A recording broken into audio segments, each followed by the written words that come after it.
बिस्मिल्लाहिर्रहमानिर्रहीम, अस्सलाम वालेकुम। मैं और राजत अंसर और इस वीडियो में हम बात करेंगे कि किन लोगों का फाइलर का जो स्टेटस है वो एक्टिव से इनएक्टिव होने जा रहा है। बड़ी अहम वीडियो है, बड़ी इंपॉर्टेंट वीडियो है तमाम उन लोगों के लिए जो एफबीआर में रजिस्टर्ड हैं, जो फाइलर हैं, जो एक्टिव हैं, जो बेनिफिट्स ले रहे हैं, जो बेनिफिट्स लेंगे, जो बेनिफिट्स लेने का इरादा रखते हैं। इस वीडियो को आपने लाजमी एंड तक देखना है क्योंकि आप बहुत ज़्यादा लॉस से बच सकते हैं। ये अवेयरनेस आपको होनी चाहिए। अगर आप एफबीआर में रजिस्टर्ड हैं, आपके पास नेशनल टैक्स नंबर है, आप एक्टिव फाइलर हैं, आपका बैंक में सेविंग अकाउंट है, आप प्रॉपर्टी के सेल परचेज का प्लान कर रहे हैं या कोई भी मामला आप कर रहे हैं जिसमें आप टैक्सेस में बेनिफिट ले रहे हैं, तो ये वीडियो बड़ी अहम है तमाम उन लोगों के लिए जो एफबीआर में रजिस्टर्ड है।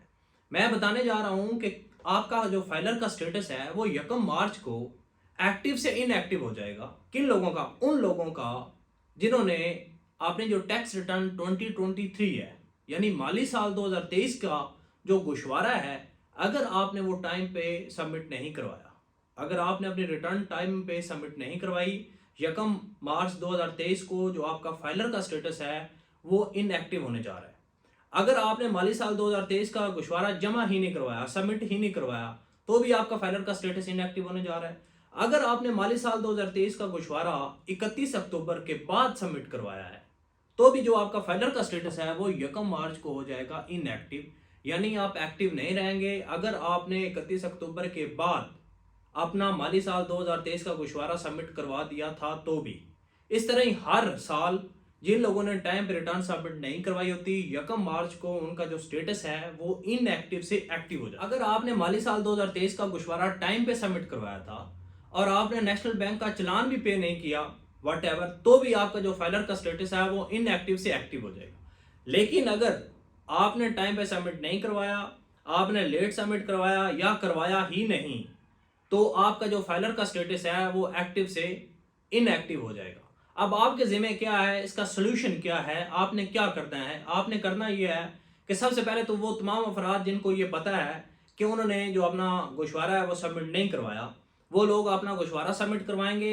7 माली साल 2023 का 28 फैब के बाद अपना जो है वो 1000 रुपये का चलान पे करवाएंगे, साथ में रिटर्न सबमिट करवाएंगे माली साल 2023 की, तो उनका स्टेटस दोबारा विद इन 2 आवर्स जो है वो एक्टिव हो जाएगा।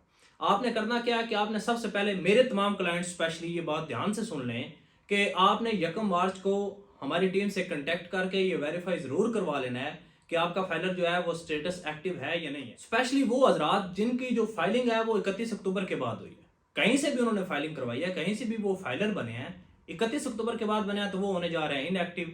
होता यह है कि स्पेशली वो लोग जो जिनकी बैंक में सेविंग है, अच्छी खासी अमाउंट आप लोगों की बैंक में पड़ी होती है, सेविंग अकाउंट होते हैं, जिसकी वजह से अगर आपका स्टेटस कुछ दिन भी इनएक्टिव रहता है तो वो ठीक ठाक आपको लॉस। मैं एक चीज बताता जाऊं जो कि मैंने बहुत ज्यादा ऑब्जर्वेशन की, लोगों को एफबीआर की तरफ से नोटिस भी आते हैं। किन लोगों को नोटिस आते हैं? उन लोगों को कि वो लोग ये समझ रहे होते हैं कि जी हम एक्टिव फाइलर हैं, प्रॉपर्टी की खरीदो फरोख्त का वो काम करते हैं, खरीद फरोख्त कर लेते हैं और वो जो टैक्स है वहां पे फाइलर वाला एक्टिव वाला सबमिट करवाते हैं, जमा करवाते हैं। लेकिन चूंकि उनका स्टेटस इनएक्टिव होता है और उनके इल्म में भी नहीं होता कि उनका स्टेटस इनएक्टिव है, बाद में फिर एफबीआर अंडर सेक्शन 162 उनको नोटिस भेजता है, उनको कहता है कि जी आपने चीटिंग किया है, आपने फ्रॉड किया है, आपका जो फाइलर का स्टेटस था वो इनएक्टिव था, आपने एक्टिव वाला यानी बेनिफिट लिया है और हालांकि आप उस दिन एक्टिव नहीं थे, आप फाइलर नहीं थे, इसलिए आप जो बकिया अमाउंट है वो जमा करवा दें।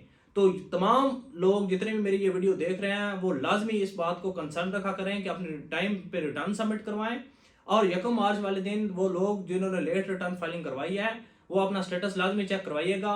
हाँ, इधर मैं एक फेवर आप लोगों को दूंगा कि आप लोग हमारे प्लेटफॉर्म से बिल्कुल ये चेक करवा सकते हैं कि आपका फाइलर का स्टेटस इनएक्टिव हुआ है या नहीं हुआ। अगर तो आप लोगों के रिटर्न सबमिट हुई हुई है तो फिर आपने करना यह है कि सिर्फ 1000 रुपये का चलान जनरेट करवाना है 2023 का, इसको पे करना है। जैसे ही जब चलान आपका पे होगा आपका स्टेटस जो है फिल 4 अगेन एक्टिव हो जाएगा। लेकिन अगर आपने रिटर्न ही सबमिट नहीं करवाई हुई तो फिर आपको टैक्स रिटर्न भी सबमिट करवानी पड़ेगी, साथ में चलान भी पे करना पड़ेगा, तब जाके आपका होगा स्टेटस एक्टिव। उम्मीद करता हूं कि आपको अच्छे तरीके से इस बात की समझ आ गई होगी कि किन लोगों का जो स्टेटस है वो इन एक्टिव होने जा रहा है और किन लोगों को फिल 4 जो है वो चलान पे करना होगा, किन लोगों को अपनी रिटर्न भी सबमिट करवानी होगी। अगर वीडियो आपको अच्छी लगी है तो चैनल को सब्सक्राइब कर दें, बेल आइकन के बटन को प्रेस कर लें ताकि आने वाली हर वीडियो आप तक पहुंचती रहे। दुआ में याद रखिएगा, अपना ख्याल रखें। अल्लाह हाफिज।